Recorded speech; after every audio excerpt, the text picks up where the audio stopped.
I almost didn't find it. That's the part that stays with me, that I carried that jewelry box around for 6 weeks after my grandmother's funeral, setting it on my nightstand, moving it to my dresser, picking it up for no reason and putting it back down, the way you do with objects that belong to someone you're not ready to stop touching. 6 weeks of holding it without ever looking closely enough. 6 weeks. And then one Sunday night, I was sitting on my bedroom floor, just holding it, not doing anything, just sitting there in the quiet with the broken clasp in my hands, and I noticed the lining. One corner, slightly raised, the kind of slightly that you would walk past 1,000 times, the kind that looked, if you were looking for it, deliberate. I pulled it back with my fingernail.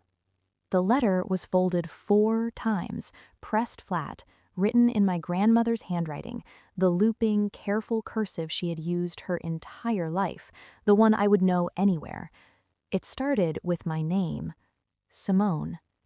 Just that, just my name, and I was already crying before I read the next word, because she was gone, and her handwriting was in my hands, and she had hidden something for me to find, and she had trusted me to find it, and I almost didn't.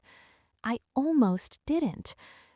If you are reading this, then what I was afraid would happen has happened, and I need you to know the truth before they finish burying it. I read that letter 3 times without moving off that floor. Then I sat in the dark for a long time. Then I picked up my phone and I called my attorney at 9 o'clock on a Sunday night. She answered on the second ring. "I need to talk to you about a will," I said. My voice was steadier than I expected. "And before we start, I need you to know that I have documentation, a lot of it, and none of it matches what my family told me at the reading." She said, "Come in first thing Monday." I said, "I'll be there." I sat on that floor a little longer after I hung up, and I thought about my grandmother, about the broken clasp she had known I would never fix because I would never get rid of the box, about the lining pressed down so carefully, about the fact that she had written my name at the top, like she was making sure, even from wherever she was, that it reached me. "I found it, Grandma. I found it. My name is Simone Graves. I'm 34 years old. I grew up in the kind of family that people on the outside look at and say, 'You're so lucky, you're all so close.' And we were close. That part was real. Sunday dinners and group chats and the kind of shorthand that only exists between people who have known each other their whole lives. But I've learned something about closeness that I wish I'd understood earlier. Closeness is not the same as honesty. People can be genuinely warm, genuinely present, genuinely connected, and still make choices in private that are the opposite of everything the warmth was supposed to mean. They can love you and still look you in the eye and hand you a version of the truth with pieces removed, trusting that the warmth will make you too comfortable to look closely. I was comfortable for 34 years. Then I found a letter in a jewelry box, and I started looking closely. My grandmother Ruth was 81 when she died. Small woman, sharp eyes, the driest sense of humor I have ever encountered in a human being. She had seen everything and forgotten nothing, and she had strong opinions about most of it that she delivered in this particular quiet way that made you feel considered rather than corrected. I adored her.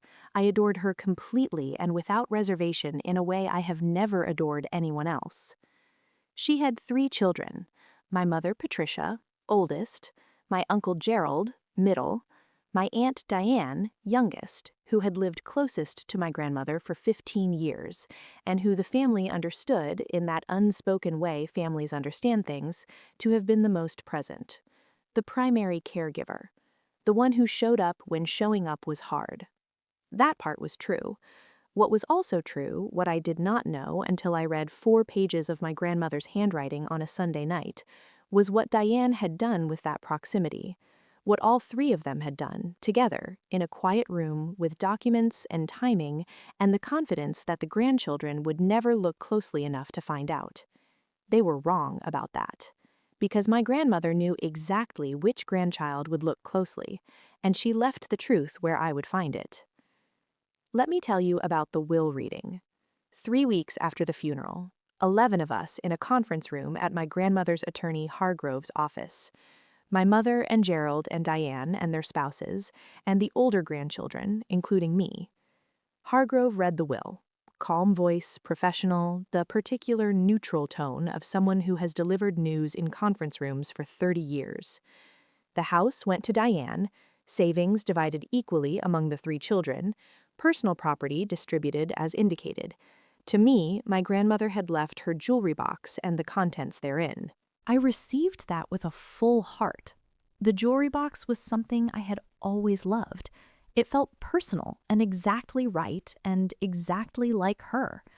I sat in that room and I felt moved and I felt grateful and I felt like she had known me, which she had. She had known me completely.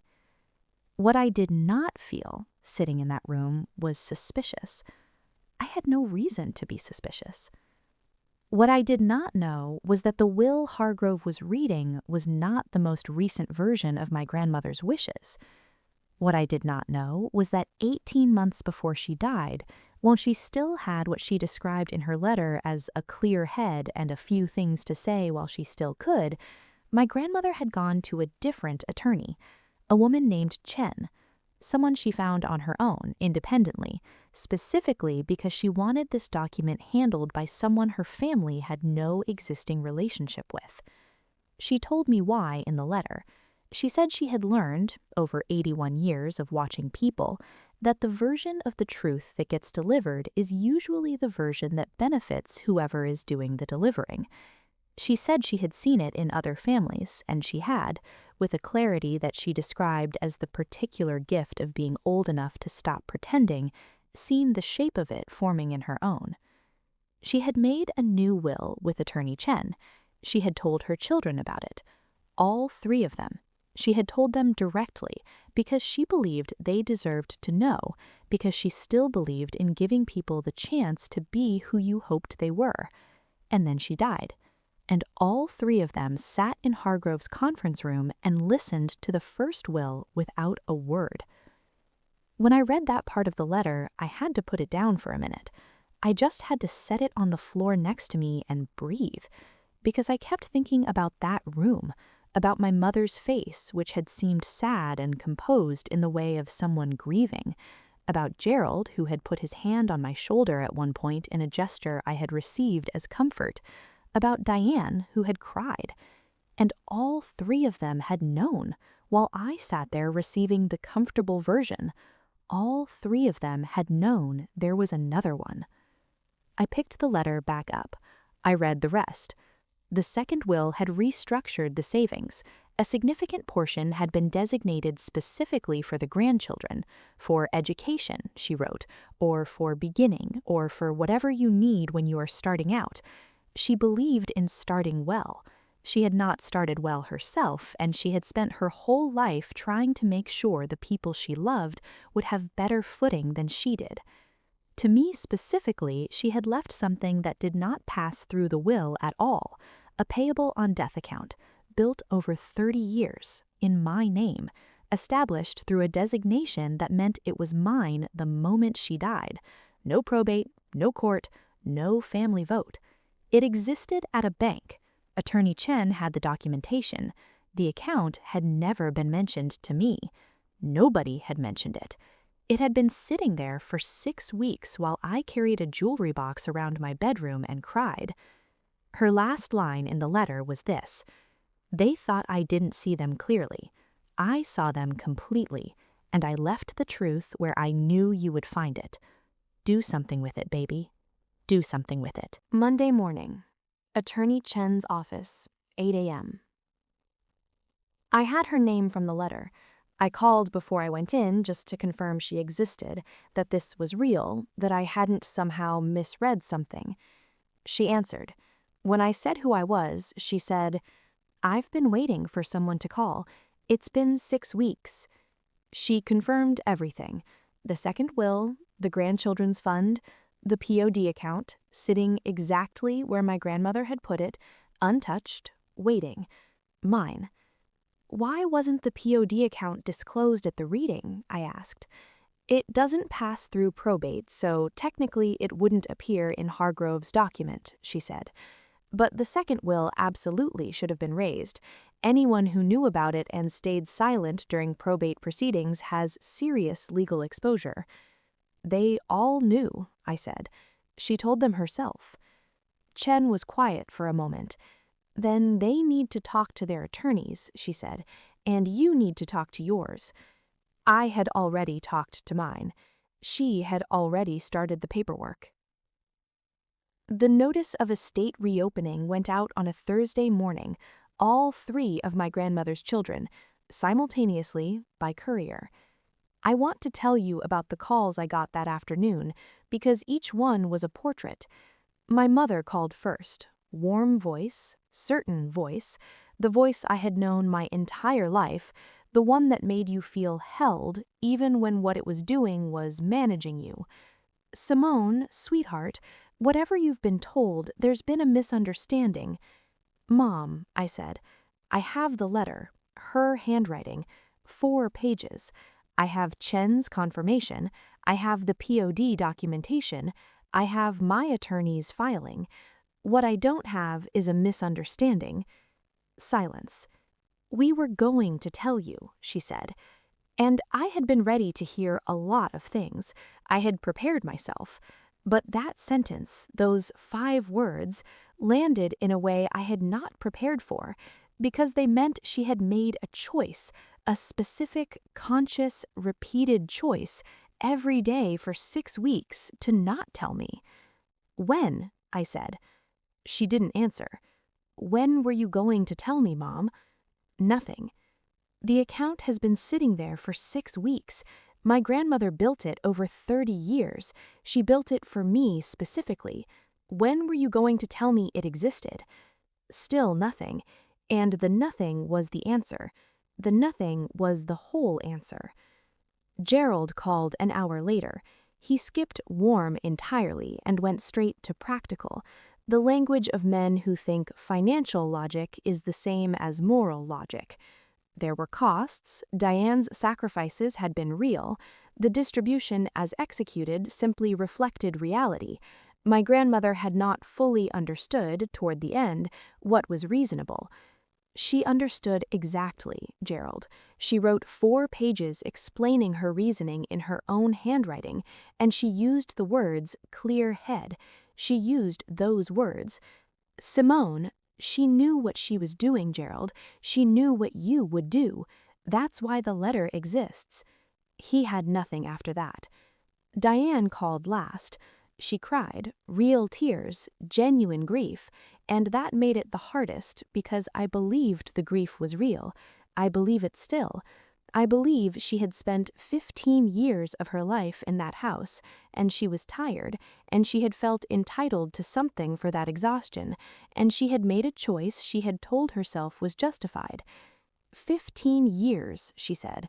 Nobody understands what that cost me. I believe you, I said. I genuinely do. And my grandmother believed you too. That's why you got the house in both wills, Diane. Both of them. The house was always yours. What wasn't yours was the account she built for 30 years specifically for me. She had no answer for that. Nobody did. 4 months. That's how long the proceeding took. My attorney and Chen working together. The grandchildren's fund identified, valued, and redistributed per the second will's instructions. The 3 children required to account for what had already been distributed and restore what had been incorrectly allocated. Gerald tried to contest the second will. Diminished capacity, his attorney argued. Chen produced the signing documentation, the witness statements, and a letter from my grandmother's physician confirming full cognitive capacity at the time of the appointment. The contest was withdrawn within 2 weeks. My grandmother had anticipated that, too. Of course she had. The POD account transferred to me directly. No additional proceedings, no family vote, no Hargrove. Just Chen's documentation and my grandmother's 30 years of quiet, deliberate saving, landing exactly where she had always intended it to land. I was sitting in my attorney's office when the transfer confirmed. I didn't say anything for a minute. I just sat there thinking about a small woman with sharp eyes who had watched her family her entire life and seen them completely and loved them anyway, and still, with the particular practicality of someone who has survived everything, made absolutely sure that the people she wanted protected would be protected even after she was gone. She had done everything right.